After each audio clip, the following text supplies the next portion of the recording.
am here with Chase Masterson of Star Trek Deep Space Nine fame. How are you doing this weekend? Thank you so much. I'm great. How are you? Yeah, I'm okay, thank you. Good. Hi, Cardiff. You.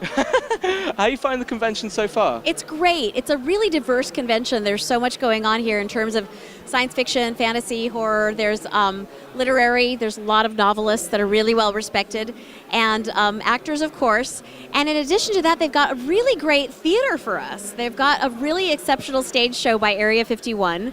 And just lots of panels. It's a great venue. So I really, really respect what this convention is doing. Sci-Fi Weekender is an excellent con. All right, wonderful. Is there anything you'd recommend to anyone who hasn't attended the event before? Like anything in particular that really stands out for you? Wow, anything that I'd say definitely you have to come do? Yeah. Oh, geez. You know, I've really enjoyed the actor panels, frankly.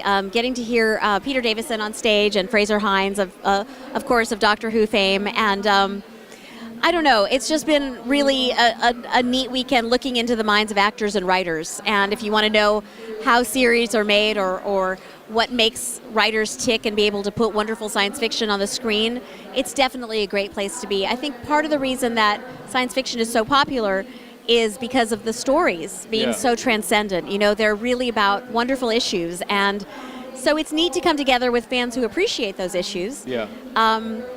More so than a lot of other television, you know? I mean, there's certainly great stories in all genres, but somehow science fiction tends to speak to people's hearts in a very deep way. And so it's nice to come and hear what makes those writers tick. All right, as an individual, what would you say is your favorite sci-fi story? Like, what has spoken to you in that deep way? Wow, that's a great question. I have to say Star Trek Deep Space Nine was an incredible show, and it's because there was so much diversity in it. The pathos and the humor, all of the amazing episodes about the war, the Dominion War, and then they had the lightheartedness of the Ferengi and my character, Lita, that was just whimsical and sweet. So that series really ran the gamut between the heavy and the light. And I really thought that was amazing. And what's more, I think because Deep Space Nine was one of the first shows to ever do a serialized story.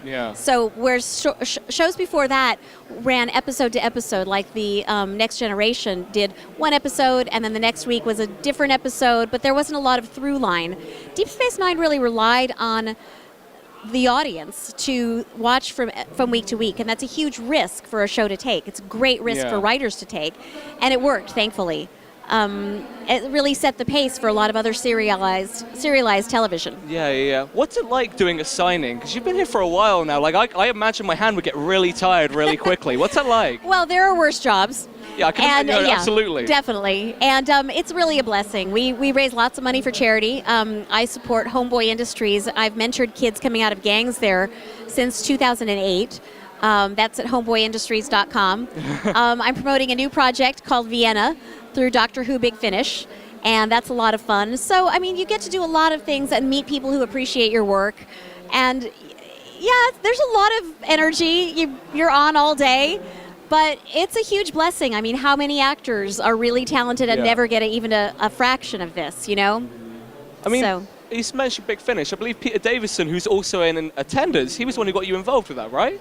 Fraser Hines. Fraser Hines, but you know, you're right, though, one of the actors. Yeah. I met Fraser at a convention much like this, and he said, you should come on over and do it. And what happened was I did one episode opposite Tom Baker, who was wonderful, and Louise Jameson was in that. Way before your time, my dear. Oh, right. No, okay. Then I did an episode opposite Sylvester McCoy. Yeah. You know, Sylvester. He's an amazing actor. And that, I played his nemesis in that episode, which went very, very well. And they decided to spin off my character. So I'm actually doing a Doctor Who spin-off. Right. Called Vienna. And it's my own series. So it's through bigfinish.com. And we're having lots of fun with it. It's gotten rave reviews. It's good. When you started off as an actor, did you see yourself getting involved with the science fiction community? Did you think this is where I'll end up? Or what did you have in mind? Actually, it's a great question. Actually, I wanted to be in the world of science fiction, partly because the great stories, like I said, and partly because I know the audience is so faithful. And I just thought, you know, that's a really wonderful way for an actor to go, because if you're in that world, the fans do tend to appreciate your future projects. And I found that to be true. I mean, they're really welcoming. And so partly as a partly as just an understanding of the business and longevity. Yeah. I did want to be in science fiction, besides the fact that I do love it. Wonderful. Now, what projects are you working on at the moment? Is there anything in particular on the horizon for you? Yes, I'm going to come back and do more Vienna, and do more Vienna from the States as well. And I'm also doing a really cool project film in May called RUR. It's RUR is one of the seminal pieces of science fiction. It's a Czechoslovakian play from 1918. And it was the inspiration for Metropolis and Blade Runner and iRobot. Yeah, it was really the first piece of science fiction where robots were ever involved. Like and actually, they're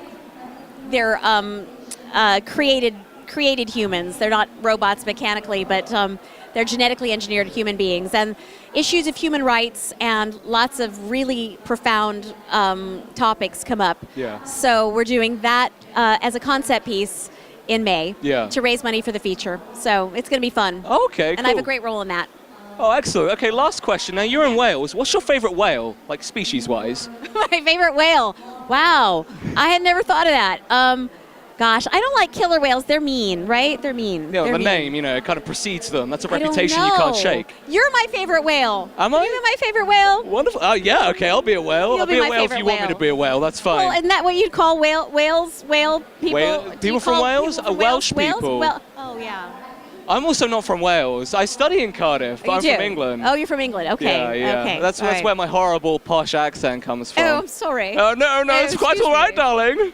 No. So, you don't like killer whales, but if you had to pick one, the blue whale's quite nice. Are they nice? I think so. They don't hurt people. They're large. Like, we're small. They're large, but they don't hurt people, right? No. Okay, blue. All right, the We'll go blue with whale. blue. Yeah. Well, Chase, you've been fantastic. Thank Thank you very so much for the much. Very interview. nice talking with Yeah, you. no, enjoy the rest of your weekend. All right. Be well, guys. Thank you. Cheers.